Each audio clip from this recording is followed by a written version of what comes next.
Dinner that night at the big house outside Napa Valley was going to be really awful as usual.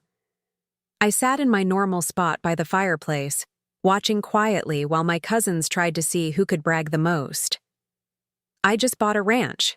"In Jackson Hole," Preston said, spinning his wine around, "right next to the guy who owns half of Silicon Valley." "Please," laughed Cassandra, opening her fancy purse with a big show. "We just bought a vineyard in Italy with our own private access to the ocean.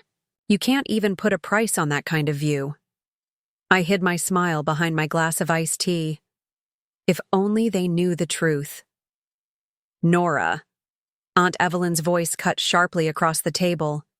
"You've been very quiet tonight." Preston leaned in with fake worry. "We were just wondering about your living situation." And there it was. "What about it?" I asked, hiding my smile behind my glass. "That tiny duplex in Portland," he said. "Still renting, right? The one on Alder Street?" Cassandra added, pretending to be surprised. "I didn't know people our age still rented." I almost laughed.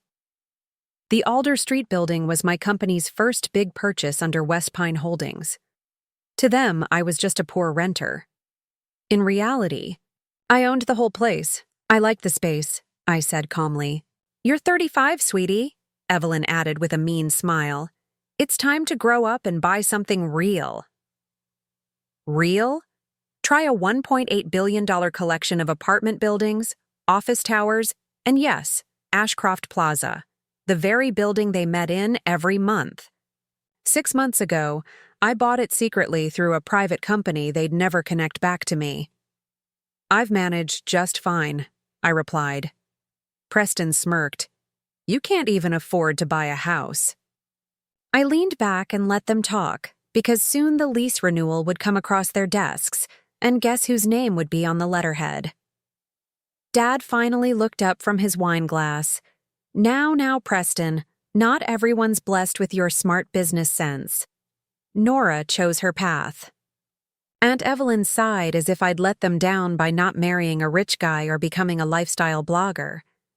They thought I spent my days showing cheap apartments to broke college students, barely making any money on commission checks.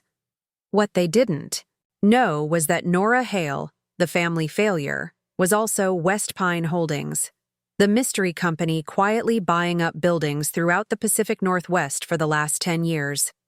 "Speaking of real estate," Cassandra said with excitement in her eyes, "have you heard about that situation on Alder Street?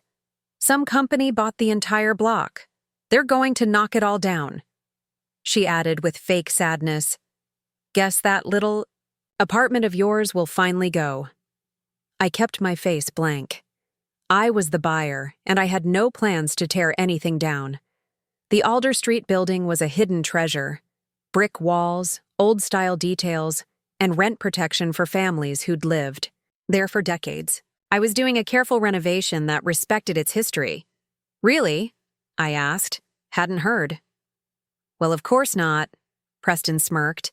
"Deals that big are way out of your league." "If you get kicked out," Evelyn said brightly, "you can always move. Back into the guest house. We'll help you find something more respectable. Maybe even someone respectable." "I'm happy," I said flatly. "And so is my landlord." Cassandra gave a tight laugh. "You can't live a small life forever, dear. Hale used to mean something in this state." It still did, just not the way they thought. In real estate circles, West Pine was known for fair business and putting tenants first, the opposite of my cousin's flashy developments that destroyed communities for show. "Actually," Dad said, putting down his glass, "this meeting's partly about business. The board's worried about the new owner of Ashcroft Plaza." I tilted my head. "West Pine Holdings bought most of it 6 months ago," he said. "No one knows who they are. Possibly a foreign investor." Preston nodded. "Has to be. These rich people love old buildings." If only they knew that their scary mystery investor was sitting right here in a thrift store sweater and worn boots. "And now," Dad continued, "they're asking tough questions, especially about our money practices. Creative accounting, like the way Preston borrowed from the building fund to pay for his Jackson Hole trip, or how Cassandra called her luxury purses client meeting expenses. "I'm sure it's nothing serious," Aunt Evelyn said, her pearls shaking with worry. "The Hale name still means something." "That's just it," Dad cut in. "This West Pine person doesn't seem impressed by names. They've ordered a full audit." I watched the panic spread across their faces, hidden behind designer smiles. An audit would find more than just questionable expenses. It would crack their whole scam wide open. "Maybe Nora could help," Cassandra said suddenly, her voice sweet. "She works in real estate, doesn't she? Maybe she knows someone at the management company." They all turned to me at once. Just like that, I was no longer an embarrassment. I was possibly useful. "I mostly work with smaller home clients," I said smoothly. "Nothing on the scale of Ashcroft Plaza." "For God's sake," Preston snapped, "you can't even help your own family." Mom gave him a warning look, but her silence said enough. Even Dad was back to scrolling on his phone, not interested in defending me. They had no idea how helpful I was about to be, just not in the way they hoped.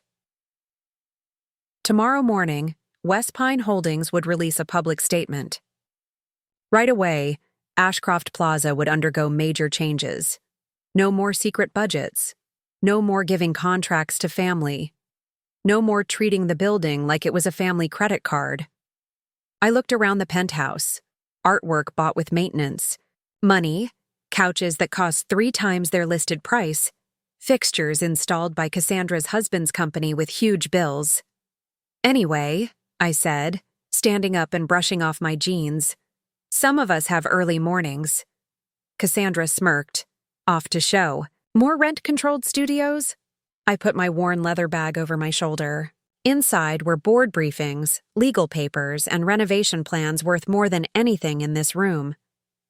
"Nora," Aunt Evelyn called sweetly, "next time maybe dress more like a Hale. Appearances matter." I smiled. "Don't worry," I said. "Tomorrow I'll look exactly like the Hales expect." They just didn't realize I was already the one running the show. If you've been quietly rooting for Nora all along, don't miss what happens when the boardroom doors open. Subscribe to the channel so you're the first to see how the family reacts when they realize the nobody they dismissed now holds the keys to everything. The next morning, I stood in my real office, an entire penthouse floor overlooking downtown, Portland, and prepared for the moment I'd planned for over a year. My assistant Lila walked in quickly, setting a cappuccino beside my laptop. "The Ashcroft Plaza board is already seated," she said. "Your family got here early, trying to charm the independent members." I smirked, imagining Preston and Cassandra working the room in desperation. Audit packets all printed and given out. The forensic team found even more than expected. She paused. "Are you sure you want to go through with this? Once they know, there's no turning back." "They need to learn," I said quietly, "that legacy isn't a license to abuse power." I turned to the glass, catching my reflection. Gone were the jeans and cardigan. Today I wore a deep navy business suit. Sharp lines, quiet strength. The kind of look Aunt Evelyn used to dream I'd wear to meet a husband. Instead, I'd wear it to tear down their house of cards. "The ownership announcement goes live in 20 minutes, Lila added. "Once it hits, you'll be unmasked." "Then let's begin," I said, picking up my briefcase.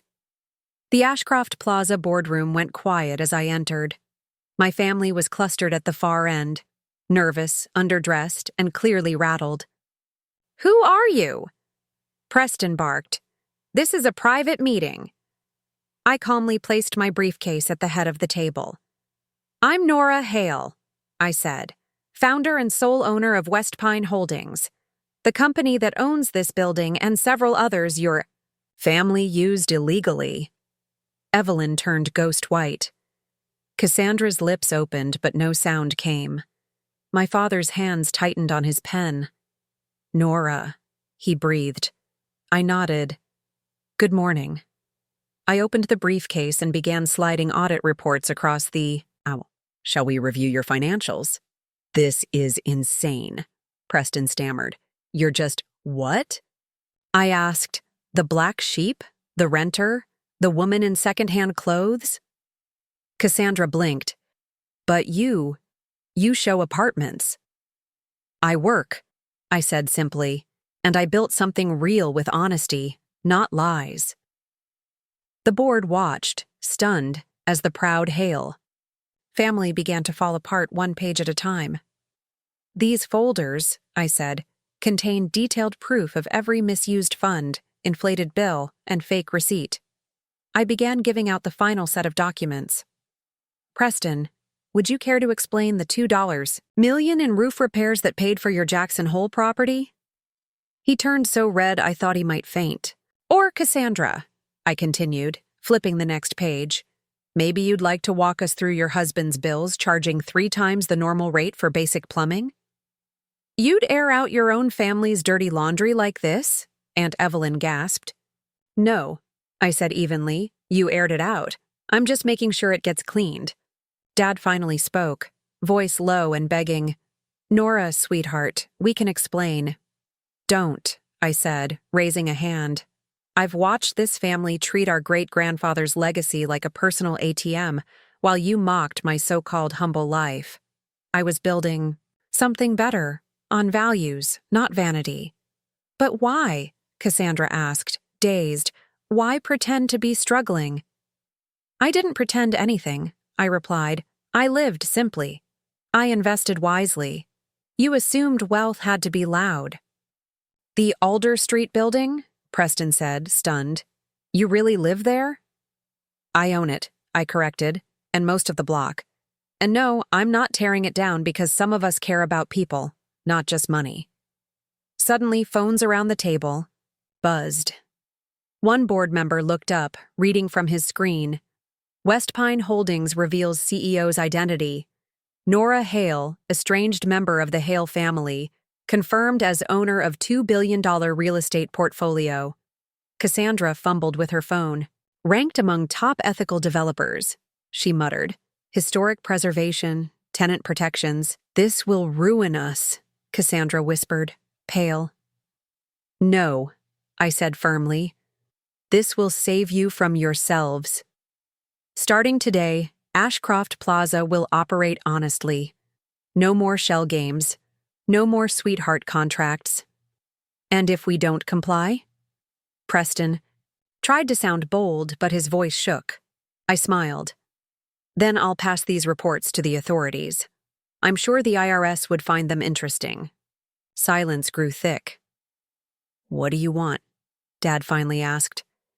I want you to remember what the Hale name meant before all this. I met their eyes one by one. Great-grandfather built communities, not just profit margins. I stood, gathering my papers. You have a choice. Work with me to restore that legacy, I said evenly, or find somewhere else to live. I hear there's some lovely rentals in Lake Oswego. I turned to leave. Nora, wait. Dad's voice stopped me just as I reached the door. I was wrong about you. Yes, I replied quietly. You were. The aftermath unfolded like something out of a business drama. The media couldn't get enough of the hidden heiress of Portland, who'd quietly built a real estate empire and destroyed her family's lies in one board meeting. Aunt Evelyn quit 3 local boards, too ashamed to show her face. Cassandra's husband's company closed within weeks of the audit release, but not all of it was bitter. Preston, finally facing real consequences, enrolled in a public university's real estate program. Cassandra began volunteering at a homeless shelter downtown. She told me later it gave her more purpose than her gallery parties ever had. And Dad, he asked to learn the business. Not as a father taking back control, but as a student. This time, he wanted to understand what I'd built. 6 months later, I was sitting in my Alder Street apartment.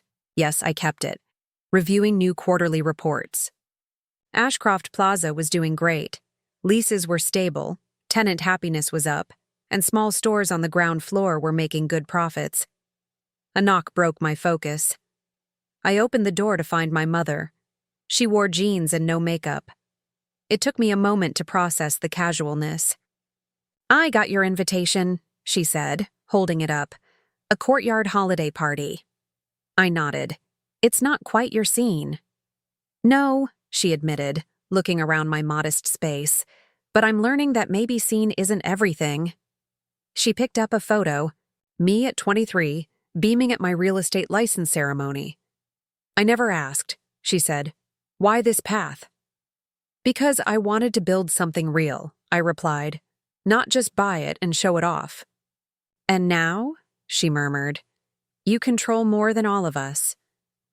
"I do," I nodded, "but control isn't the goal. Purpose is." She looked at me seriously. "Will you teach me?" "Come tonight," I said. "Meet the families who've lived here for decades. Listen, that's where legacy begins." Later, I stood by my window, watching lights twinkle across Portland, this city I'd quietly made mine. Ashcroft Plaza glowed in the distance, no longer a monument to greed, but a symbol of restoration. Below me, the Alder Street building buzzed, with quiet life, brickwork, original wood beams, and garden courtyards preserved with care. My phone pinged with new messages, partnership offers, speaking invitations, purchase deals. West Pine Holdings was in high demand now, but I kept my schedule reasonable, my routine grounded. Success to me wasn't about outshining my past. It was about building something that mattered, something that would last. Sometimes the person they pity becomes the one they must learn from. And sometimes the best kind of victory doesn't roar. It endures. A week later, at the Alder Street holiday party, I stood by the garden fountain, watching my family get used to a world they once dismissed. Mom sat beside Mrs. Lopez, a tenant here, for 38 years, listening with real interest. Preston helped string lights with Mr. Keller, a World War II veteran and longest-term resident. Cassandra laughed beside a table of kids icing sugar cookies. Slowly they were learning, real wealth isn't in what you can show off. It's in what you preserve, what you share, what you lift up. Dad joined me near the hot chocolate table. "No," he said. "Your great-grandfather believed buildings should shelter hearts, not just wallets." I nodded. "I found his old ledgers, handwritten notes about protecting tenants. We forgot that." He looked at me, not like a daughter who'd gone off track, but like someone who'd carried the torch he'd dropped. "You could have ruined us." "Never the point," I said, watching a little girl spin under the fairy lights. I wanted to build something that would outlast me. And sometimes the greatest success isn't in proving them wrong. It's in offering them a better version of right. If you've ever been underestimated, overlooked, or quietly counted out, then maybe you see a little of yourself in me. I didn't set out to prove anyone wrong.